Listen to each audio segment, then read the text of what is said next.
Well, it's the end of the weekend where everyone said, give me the weekend, and I'll be able to tell you if I'm a buyer or a seller. I bet there's still a couple of teams dawdling around, but we're down to 4 days until the deadline. The two New York teams have been busy so far, the Yankees particularly so, by making a couple of trades. And why don't we start there? We're doing, again, what I think and what I hear. Number one, the Yankees have acquired Ryan McMahon, which solves a third base issue, they believe, and also Ahmad Rosario, who solves a flexible righty hitter with a history of doing well against lefty pitching. Those were two huge areas positionally they felt they had to address. And so now the priority over these 4 days becomes pitching, and more pitching. And yet, I think that they're not quite done with the positional group if they can do something else. That's what I'm hearing. Again, don't confuse this with what the priority is.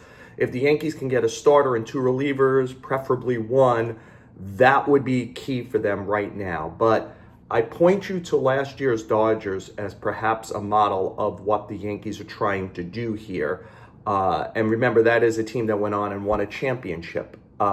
They needed pitching, and they had an excellent positional group. And yet, at the trade deadline, they had acquired Tommy Edman, Ahmad Rosario, and Kevin Kiermaier, and they still got two pitchers. They got Jack Flaherty and Michael Kopech. Why did they do the positional thing? Because at this time of year, this is the last time externally you could really help your team, and you're looking to try to solve, how do I make it as bulletproof as possible? And how do I make it as flexible as possible? I have an injury. Do I make sure I have a guy who can step in? And I do think the Yankees still have some worries as this is going on about the ability to hit lefty pitching, be flexible, and who is their backup shortstop. Because I think there's a decent chance that by the end of this week, Oswald Peraza is moved off the roster. Peraza has really lost his reason to be on the roster. Because now he won't play third base very much with McMahon there, and Rosario likely to probably play there against a tough lefty. He just hasn't hit at all. And the one thing he hasn't done, he's a right-hand hitter who hasn't hit against lefty pitching. So I think the Yankees want to try to make themselves more maneuverable. Righty batter who can play a bunch of positions. Shortstop would be one of them if there's a pinch. If Anthony Volpe got hurt for a day or two, etc. Who have I heard? I heard they called Tampa Bay about their guys. Hassan Kim, who's now on the IL, and I would assume that's a non-issue. Taylor Wall, Jose Caballero, that's a guy I might keep an eye on.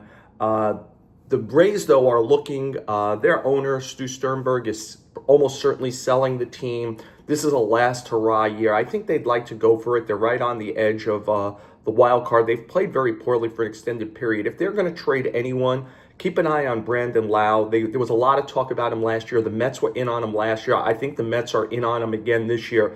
But the team that needs a lefty hitter the most is Houston. So I think if they move someone, it will be him. Who else would I tie to the Yankees? Isaiah Kiner-Falefa is a player they've looked into. Minnesota's Willie Castro is a player that they've liked for multiple years. And the Red Sox have a backup infielder, David Hamilton. I don't know if Boston and New York could make a trade at this time of year. They did make a big one in the offseason, right? Carlos Narvaez ended up with the Red Sox. So maybe it's a different time, different era, different executives. But David Hamilton's kind of that flexible, move it all around, righty hitting infielder who they could potentially do this. And again, think about what we're talking about. Caballero and Hamilton. You know, the buffet of things you could do. Those are speed guys. You know, if you think of Castro, he's a switch hitter. He plays every place except for kind of catcher and pitcher. If you really need him, Kiner-Falefa is also a maneuverable piece. He has history in New York. Obviously not the greatest history, but he knows what it means to be here. Obviously, the Yankees won't be the only teams looking at this. You could imagine that Houston, which found out over the last few days that Isaac Paredes, their very important third baseman, is going to be out for a while. Can they kill two birds with one stone? Sorry, cliche alert. You know, Castro's a switch hitter, so he obviously hits lefty too, and he plays some third base. Is he a guy that Houston suddenly starts focusing on a lot? I think Castro would be the ideal here for the Yankees. Again, it's tough to do, and if you want to play the ideal, if the Yankees could, kill two birds with one stone, can they do something like Castro in a reliever? Danny Colomé might be one of the better lefty relievers traded in this marketplace. He's a walk-year player. I would say he's among the more certain guys to get traded. Do they try to step up? Louis Varland's a guy, power guy, has a really good inning, or the real step up, which is Griffin Jacks or Joan Duran, and try to do that. But Castro maybe even becomes more important if the Yankees could get him, because he's, as a switch hitter, he's better from, he hits lefties really, really well. And the Yankees are going to be without Aaron Judge for at least a little while. They hope just a little while, and they might want to bulk up some more righty hitting because of it. Why don't we create the scenario how this all works? Castro comes. Let's pretend he's coming. I'm not reporting he's coming. Aggregator folks, we need to use a name. Let's use his name. We could have used Caballero, Hamilton, Isaiah Kiner-Falefa. Let's use his. He comes. Judge gets healthy. That means I think Peraza gets designated for assignment. He doesn't have any options left. And I think if J.C. Esquera isn't traded in the next few days as a piece for something, then he goes to the minor leagues as long as the Yankees are comfortable with Ben Rice as the backup catcher. And suddenly, a team that really lacks some balance, if they played against a tough lefty, for example, Rosario could play third over McMahon. Castro could go to left field over Dominguez. It's more bats, it's more speed late in the game for Aaron Boone to be maneuverable if he needs to do such a thing. Again, I would be watching pitching. But if you want to keep one eye on the possibility that even after adding 2 position guys, the Mets will add another one, the Yankees would add another one, I wouldn't be surprised. I talked to Dave Dombrowski over the weekend, and one of the things I asked him, this is number 2, is does he feel pressure because something is coming to an end here? This has been a good Phillies run, but JT Realmuto, Kyle Schwarber, and Ranger Suarez are all free agents at the end of this season.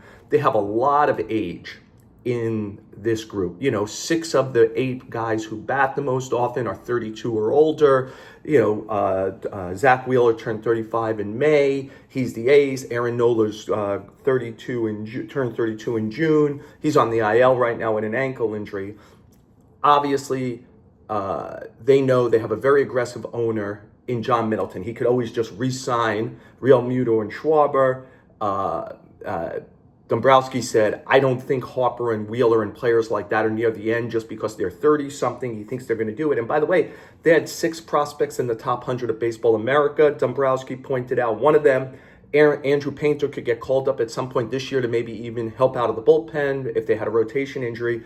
And he thinks, Dombrowski feels like moving forward, Wheeler, Nola, Jesus Luzardo, and Christopher Sanchez and Painter will keep them a strong rotation team. But I want to read the quote because the quote's interesting. He said, when you get to the point, if you have a chance to win, it doesn't matter if you got a bunch of young players or a bunch of older players.